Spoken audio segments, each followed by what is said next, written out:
దేవుని యొక్క ఘనమైన నామమున మీ అందరికీ వందనాలండి. యోహాను సువార్త 10వ అధ్యాయము 11వ వచనము. నేను గొర్రెలకు మంచి కాపరిని, మంచి కాపరి గొర్రెల కొరకు తన ప్రాణము పెట్టును. ఎంత చక్కటి మాట ఈరోజు పరిశుద్ధాత్మ దేవుడు జ్ఞాపకం చేస్తున్నాడండి. ప్రభుల వారు చెప్తూ అంటున్నారు, నేను గొర్రెలకు మంచి కాపరిని. దావీదు కూడా అంటాడు కదా, యెహోవా నా కాపరి అంటున్నాడు. కానీ ఇక్కడ చూస్తే యేసయ్య మాట్లాడుతూ అంటున్నారు, నేను గొర్రెలకు మంచి కాపరిని, నా గొర్రెల కొరకు ప్రాణం సహితం పెడతాను అంటున్నాడు. అసలు ఏ కాపరైనా ఇలా మాట్లాడగలుగుతాడా అండి? కానీ ఈ కాపరి చెప్తూ ఉన్నాడు, నేను మంచి కాపరిని, నా గొర్రెల కొరకు నేను ప్రాణం కూడా పెడతాను అంటున్నాడు. ఆయన మాట్లాడి చేయనటువంటి దేవుడు కాదు, ఇక్కడ మాట్లాడాడు. తర్వాత చూస్తే ఆయన మనందరి కోసం ప్రాణం పెట్టాడండి. మనమందరం రక్షింపబడాలని, మన పాపాలన్నింటినీ పరిహరింపబడాలని, మన పాపాలన్నీ తొలగిపోవాలని మన కొరకు ఆయన ప్రాణం పెట్టిన దేవుడు అండి.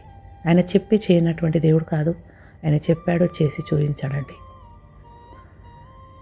జీతగాడు గొర్రెలకు కాపరి కాడు కనుక గొర్రెలు తనవి కానందున తోడలు వచ్చడు చూచి గొర్రెలను విడిచిపెట్టి పారిపోను, తోడలు ఆ గొర్రెలను పట్టి చెదరగొట్టును. జీతగాడు మరి గొర్రెల కాపరిని కాదు కాబట్టి, ఆ జీతగాడు ఏం చేస్తాడంటే జీతం పుచ్చుకొని చేస్తున్న వ్యక్తి కాబట్టి, ఒకవేళ తోడలు వస్తే పారిపోయి గొర్రెలనే విడిచిపెట్టి వెళ్ళిపోతారు. కానీ నేను అట్లా కాదు, మీకోసం నేను ప్రాణం పెడతాను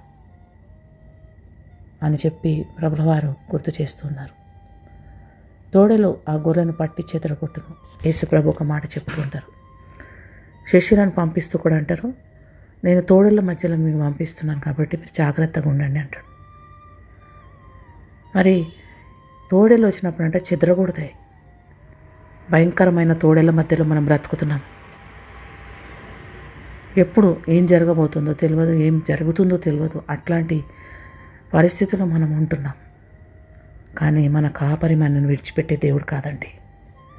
మన కాపరి నిత్యము మనల్ని నడిపిస్తూనే ఉంటాడు.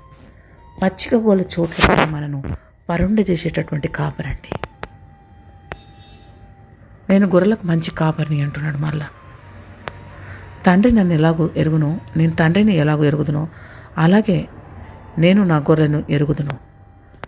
తండ్రి ఎట్లా ప్రభువుని ఎరుగుతాడో, ప్రభువుని ఎట్లా తండ్రి ఎరుగుతాడో, అట్లయినా గొర్రెలు నేను ప్రభు అంటున్నాడు, ఆయన కూడా ఆయన గొర్రెను ఎరుగుతాడంట. నా గొర్రెలు నన్ను ఎరుగును, ఆయన గొర్రెలైతే తప్పకుండా ఆయన ఎరుగుతారు. మరి ఆయన ఎరిగిన బిడ్డలుగా మనం బ్రతుకుతున్నామా?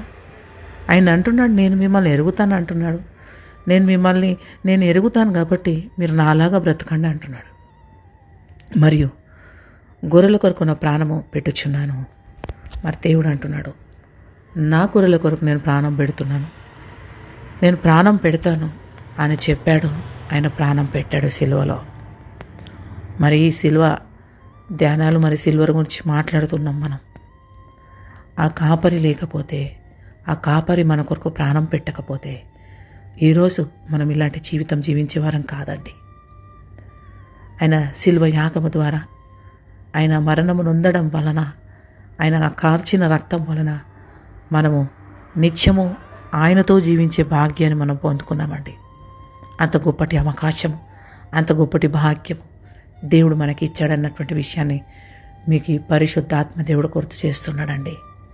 ప్రియ సహోదరి సహోదరుడా, ఈ మాటలు వింటూ ఉంటే నీకు మంచి కాపరి నీ యందు ఉన్నాడని, నిన్ను తప్పకుండా ఆయన పచ్చిగల చోట్ల ఆయన పరుండబెడతాడని, తప్పకుండా ఆయన నిన్ను మంచి మార్గంలో నడిపిస్తాడని విషయాన్ని జ్ఞాపకం చేస్తూ దేవుడి మాటలు దీవించునుగాక. ఆమేన్.